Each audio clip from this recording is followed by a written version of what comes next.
Vous avez sûrement entendu parler de Gros Lardon, en tout cas si ce n'est pas le cas, on en a parlé dans la dernière capsule sur les fachos humiliés à Romans-sur-Isère.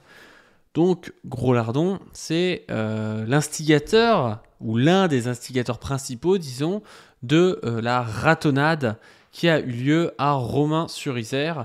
Il vient de Rouen, donc ça fait quand même une petite trotte pour se déplacer à Romans-sur-Isère.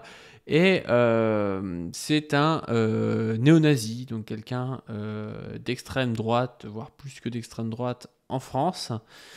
Et il se trouve que des vidéos de quelqu'un dont certains ont prétendu qu'il était Gros Lardon tournent depuis un certain temps, depuis quelques jours sur Twitter. Alors, si vous êtes sur la plateforme, vous avez dû le voir, c'est cette personne.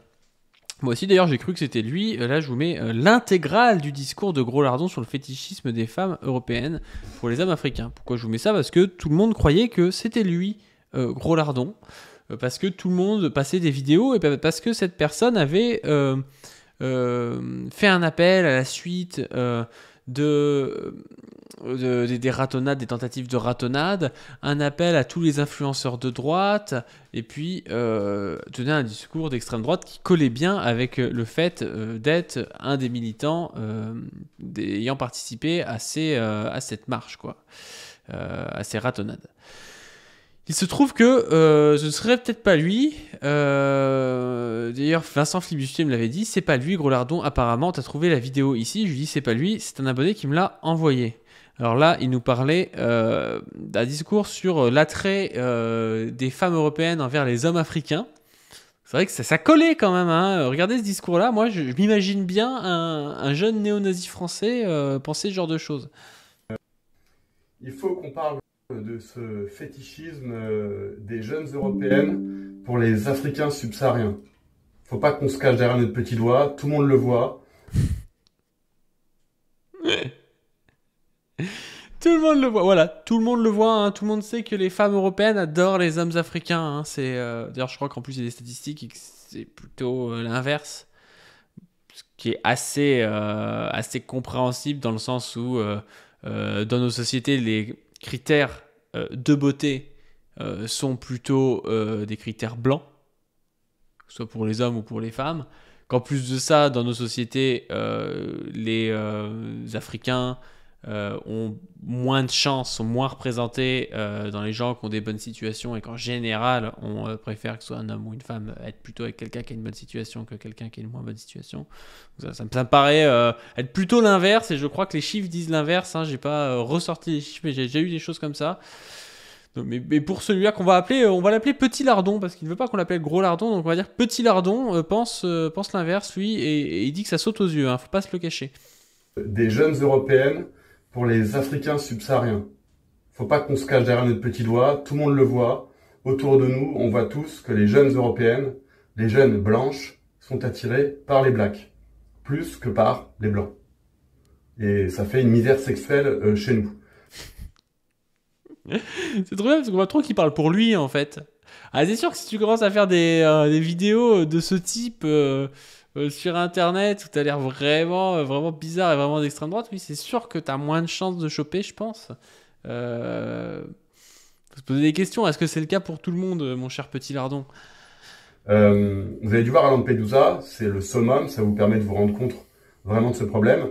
Les bénévoles sont toutes des jeunes européennes qui vont accueillir des migrants qui sont en âge de procréer et elles arrivent pour les accueillir, elles font la fête avec eux, elles dansent avec eux. Il doit se passer un peu plus.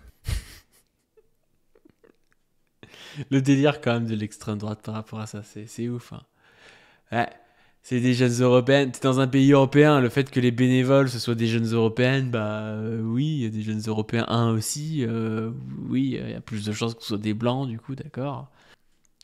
Mais du coup, le fait qu'il y ait des fêtes, qu'il y ait, je sais pas, de l'alcool, de la danse ou je sais pas quoi, et même que des fois ils peuvent coucher ensemble, bon, c'est peut-être vrai, hein, ça arrive sûrement après en faire une norme pour toute la société européenne et toutes les femmes blanches européennes. Ça me paraît quand même un petit peu abusif, hein. Vous avez vu toutes les images de cette jeune bénévole qui se fait tripoter les fesses. Il y a une... Ça, c'est la culture Cro-Blanc. c'est la culture psychodélique. C'est-à-dire, on prend un fait divers, c'est-à-dire peut-être qu'il y a une blanche qui s'est fait tripoter les fesses par un noir. Je pense que c'est arrivé dans le sens inverse aussi. Voilà. Mais lui, ça devient une loi. Ça veut dire que les femmes blanches se font tripoter les fesses que par des noirs. Hein. C'est délirant en fait comme propos. Une espèce de fétichisme chez ces jeunes femmes pour le corps de ces Africains. Alors déjà, ce fétichisme revient de loin.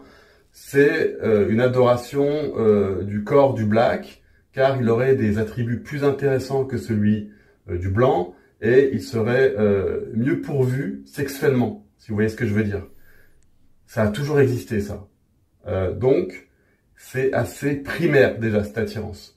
Mais il y a le fait que le verrou saute complètement, et qu'elle se retienne même plus maintenant, c'est aussi la publicité à la télé depuis 20, 30 ans pour le métissage. Putain, mais qu'est-ce que c'est nul comme discours. Il y a aucun lien logique réel et tout. C'est que des trucs simplistes. Le pire, c'est que ce type est représentatif hein, quand même hein, de ces espèces d'incels de droite qui finissent néo-nazis. Alors lui, il n'est pas en plus, je crois, néo-nazi.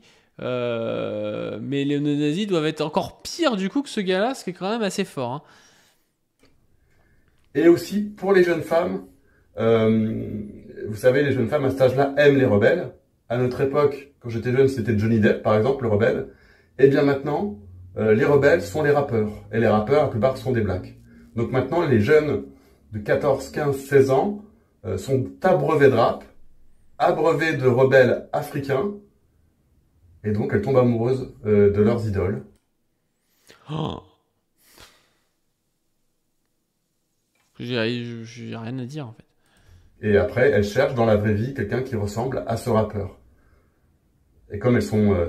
voilà, c'est le problème des femmes, elles sont très manipulables par la publicité. Ce sont des consommateurs. Bon, c'est tellement où il a entendu ce discours d'extrême droite simpliste que les femmes elles sont manipulables et en fait c'est Netflix et le rap qui a mis en tête que les blanches elles devaient coucher avec des noirs. Non mais ça sort de nulle part, tout est faux dans le truc. Enfin... Donc voilà pourquoi on est dans une sacrée merde, parce que si jamais les Européennes nous trahissent, chez la jeunesse il y en a beaucoup, hein, faut pas se cacher. Hein. On est mal engagé. Ah. Voilà, donc Petit Lardon, il a passé un coup de gueule parce que tout le monde le prenait pour Gros Lardon. Et il a dit, bah non, mais c'est pas moi Gros Lardon. Tous ceux qui retweetent des vidéos de moi ou des photos de moi en insinuant que je suis un certain le Gros Lardon, c'est ridicule. Franchement, c'est ridicule. Allez consulter vous-même vos propres médias, Street Press. Ce n'est pas moi. Ce n'est pas moi, je ne les connais pas ces gens. Je ne les connais pas, ni lui, ni tous ses amis. J'ai fait une vidéo parce que j'ai été choqué de voir un jeune militant se faire mettre à poil et se faire tabasser. Ça m'a choqué. Tu peux être choqué, mais les gars viennent quand même avec des katanas, c'est des non-nazis. Voilà, entre me faire mettre à poil et me prendre un coup de katana, je préfère me faire mettre à poil, hein, sincèrement. Voilà, ça m'a choqué, donc j'ai fait une vidéo. Je ne connais pas ces gens, je ne connais pas leur pédigré. Si c'est des nazis, comme vous dites, eh bien, moi je ne suis pas un nazi. Non, je défends les juifs, d'accord ? Je suis obligé de le dire ici, parce que vous m'avez traité de nazi. Aussi, tous ceux qui m'ont traité de nazi, je porterai plainte contre eux. D'accord ? Je suis un patriote. Je défends mon pays. C'est tout. Donc là, je pensais que vous alliez comprendre de vous-même, mais là, je vois que ça tourne en boucle, et je vois qu'il y a de plus en plus... Alors, c'est un patriote, mais il a quand même l'air un peu obsédé par la blanchité, parce qu'il nous explique que les rapports interraciaux, les blanches, elles veulent aller avec des Africains.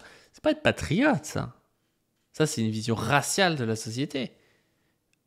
Et il y a des patriotes qui peuvent vous dire, ouais, mais moi, pour moi, un Français, il peut être noir, blanc, jaune. Non, lui, il est pas là-dedans, j'ai l'impression. Il nous explique, le problème, c'est que les jeunes filles, les jeunes femmes, elles sont attirées par des noirs. De gens avec beaucoup d'abonnés qui mentent, et ça va aller dans les tribunaux. Et aussi pour les youtubeurs. Je vois qu'il y a des gens comme Psyodélique. Ah, les youtubeurs psychodéliques. Qui ont mis dans leurs vidéos que j'étais le Gros Lardon, que c'était moi qui avais organisé. Ça va aller au tribunal. J'ai rien organisé du tout. Les gars, j'ai juste... Donc voilà, moi je me suis renseigné, ce n'est pas le Gros Lardon. Ce n'est pas le Gros Lardon, on va l'appeler Petit Lardon. fait une vidéo parce que j'ai été choqué de ce qui est arrivé au jeune homme. Et il y a quelqu'un qui a repris ma vidéo et qui a dit que c'était moi le gros lardon. Et ça a suffi, hein. Ça a suffi. Franchement, hein. Franchement. Donc ça va aller au tribunal tout ça, je vous le dis, hein. Si vous enlevez pas tout, ça va aller au tribunal. Je suis choqué de la façon dont ça se passe. Franchement, c'est pas honnête d'être comme ça. C'est malheureux. C'est malheureux. Mais j'ai pas le choix. Je pensais que en étant discret, en partant, vous alliez arrêter. Et ben je vois que vous continuez. J'ai pas le choix. Donc voilà, petit lardon n'est pas le gros lardon et on verra dans une prochaine capsule qui est le gros lardon. Je vous invite, comme d'habitude, à aller suivre la chaîne principale Pas du Ring sur laquelle on a sorti une super vidéo dimanche sur Gaza. Allez la voir, sincèrement, ça vaut le coup. Je vous invite aussi à vous abonner à cette chaîne, évidemment, et puis à nous faire un don sur Tipeee pour qu'on puisse acheter du matos, payer notre miniaturiste qui fait un super boulot. Surtout en ce moment, on sort 2 vidéos par jour, ça fait 2 miniatures par jour. Les miniatures en plus sont travaillées, donc ça nous fait vraiment du taf en plus à ce niveau-là. Et je vous dis à la prochaine fois.